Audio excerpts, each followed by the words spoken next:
Rankers पाठशाला YouTube channel पर आप सभी का हार्दिक स्वागत है। तो इस वीडियो में उत्तर प्रदेश लोक सेवा आयोग द्वारा जीआईसी प्रवक्ता की परीक्षा जो 2017 में कराई गई थी, उसी के प्रश्नों को हम लोग देखेंगे। तो आइए स्टार्ट करते हैं। जो इस परीक्षा में पहला प्रश्न पूछा गया था वो यह था कि स्वतंत्रता के पूर्व के दिनों में किसने संविधान निर्मात्री सभा का विचार प्रस्तुत किया था। तो इसका सही उत्तर है M N Roy. M N Roy ने 1934 में सबसे पहले जो है संविधान निर्माण करने का एक विचार दिया था, संविधान सभा निर्माण करने का एक विचार दिया था। कब? 1934 में। और किसके द्वारा? एम एन रॉय द्वारा। दूसरा प्रश्न था निम्नलिखित में से कौन सा एक सही सुमेलित नहीं है। तो चार इसमें कथन दिए थे, इसमें बताना था कि कौन सुमेलित नहीं है। प्रथम कथन था कर्नाटक का प्रथम युद्ध 1746 से 1748, कर्नाटक का द्वितीय युद्ध 1750 से 1752। ये कर्नाटक का द्वितीय युद्ध जो है 1750 से 1752 ना होकर ये इसकी शुरुआत 1749 में हुई थी, जबकि इसका अंत जो है 1754 में हुई थी। इस प्रकार ये दूसरा कथन सुमेलित नहीं है, इसलिए ये सही उत्तर इसका ऑप्शन बी है। तीसरा प्रश्न था लीलावती के लेखक कौन थे, अर्थात लीलावती के लेखक का क्या नाम था। तो लीलावती जो पुस्तक थी वो गणित से संबंधित थी और इसके जो लेखक थे वे भास्कराचार्य थे। बढ़ते हैं अगले प्रश्न पे। अगला प्रश्न था वाराणसी को निम्नलिखित में किसने अपनी द्वितीय राजधानी बनाया था। ये प्रश्न गलत था, क्योंकि जो जो ऑप्शन दिए गए थे यहाँ पर अजातशत्रु, कालाशोक, महापद्मनंद और शिशुनाग, ये इनमें से किसी ने भी जो है अपनी जो वाराणसी को अपनी राजधानी नहीं बनाया था, अर्थात ये प्रश्न बाद में आयोग द्वारा डिलीट कर दिया गया था। पांचवा प्रश्न था एका आंदोलन का प्रारंभ किसके द्वारा किया गया था। एका आंदोलन का प्रारंभ किया गया था, कहाँ किया गया था। तो इस आंदोलन का जो प्रारंभ किया गया था उत्तर प्रदेश के हरदोई, बाराबंकी एवं अन्य स्थानों के किसानों द्वारा किया गया था। कब किया गया था? 1921 में। और इसका नेतृत्व किसने किया था? मदारी पासी ने। इसका नेतृत्व मदारी पासी ने किया गया था, मदारी पासी ने किया था और ये 1921 में किया गया था। तो बढ़ते हैं अगले प्रश्न पे। अगला प्रश्न है भारत के राज्यों में प्रस्तावित आणविक शक्ति केंद्रों में संबंधित निम्नलिखित युग्मों में से कौन सा एक सही सुमेलित नहीं है। जो एटॉमिक पावर प्लांट है भारत में प्रस्तावित, उनमें चार विकल्प दिए गए हैं। अब इसमें बता रहा है कौन सा एक सुमेलित नहीं है।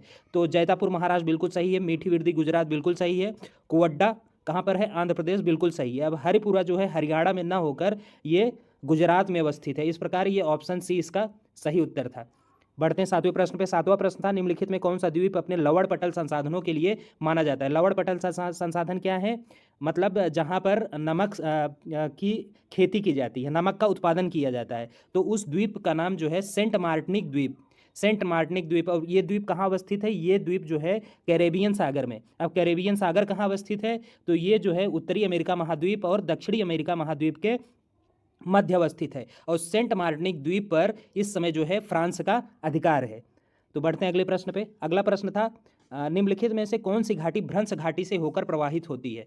कौन सी घाटी भ्रंश घाटी से होकर प्रवाहित होती है? तो सही उत्तर जो है तापी नदी। तापी नदी जो है भ्रंश घाटी से होकर प्रवाहित होती है। अब आपको यहाँ पर यह भी जान लेना चाहिए कि भ्रंश घाटी क्या होती है। तो भ्रंश घाटी जो है एक स्थलाकृति संरचना है। इसका निर्माण दो पर्वतों के बीच जब कोई भूमि का धसाव होता है तो जो आकृति बनती है, तो उसी आकृति को हम लोग कहते हैं भ्रंश घाटी।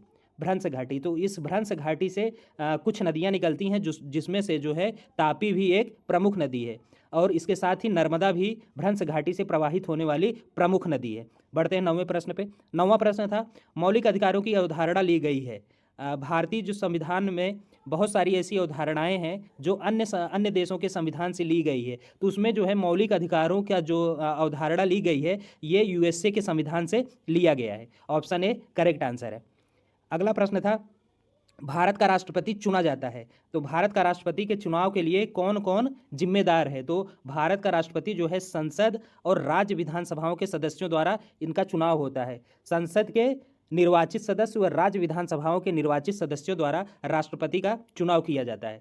अगला प्रश्न था निम्नलिखित में कौन सा अनुच्छेद राज्य सरकार को ग्राम पंचायतों का गठन करने के लिए निर्देशित करता है। तो इसका भारतीय संविधान में अनुच्छेद 40 में ग्राम पंचायतों के गठन का निर्देश दिया गया है। तो अर्थात अनुच्छेद 40, ऑप्शन बी करेक्ट आंसर है। बढ़ते हैं अगले प्रश्न पे। अगला प्रश्न है निम्नलिखित में कौन सा विषय जनसंख्या एवं मानव समुदायों के महत्वपूर्ण आंकड़ों के अध्ययन से संबंधित है। तो कौन संबंधित है? जनांकिकी। अर्थात डेमोग्राफी। डेमोग्राफी क्या करता है? ये किसी जनसंख्या एवं मानव समुदाय के महत्वपूर्ण आंकड़ों का अध्ययन करता है। कौन? जनांकिकी अर्थात demography. Option C correct answer. अब अगला प्रश्न जो है वो करंट से संबंधित है, इसको छोड़ देते हैं। अगला प्रश्न 14वां प्रश्न है, निम्नलिखित में से किसे 15वें वित्त आयोग का अध्यक्ष नामित किया गया था? तो 15वें वित्त आयोग का अध्यक्ष जो है NK सिंह को नामित किया गया है। ऑप्शन ए करेक्ट आंसर है। अगला प्रश्न है, अगला प्रश्न था निम्नलिखित में कौन सा फसल उद्दीपक फसल है? कौन सा फसल उद्दीपक फसल है? मतलब इन चारों में कोई एक फसल है जो उद्दीपक है। उद्दीपक का अर्थ यहाँ पर है ऐसी फसल है जिसका सेवन करने पर उत्तेजना आती है। अर्थात दिए गए ऑप्शंस में कौन सा है? चाय। चाय का अगर आप सेवन करें तो यहाँ पर उत्तेजना महसूस होती है। अर्थात ऑप्शन डी करेक्ट आंसर है। 16वां प्रश्न है, निम्नलिखित भारतीय कृषि अनुसंधान संस्थान का बकरियों पर शोध का केंद्रीय संस्थान स्थित है। कहाँ पर स्थित है? तो मखदूम मथुरा में स्थित है।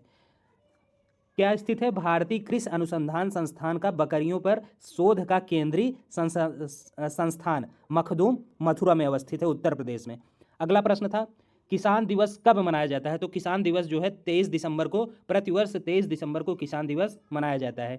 18वां प्रश्न है, भारतवर्ष में प्रथम कृषि विज्ञान केंद्र की स्थापना कब की गई थी? तो भारतवर्ष में प्रथम कृषि विज्ञान केंद्र की स्थापना 1974 में की गई थी। कहाँ की गई थी?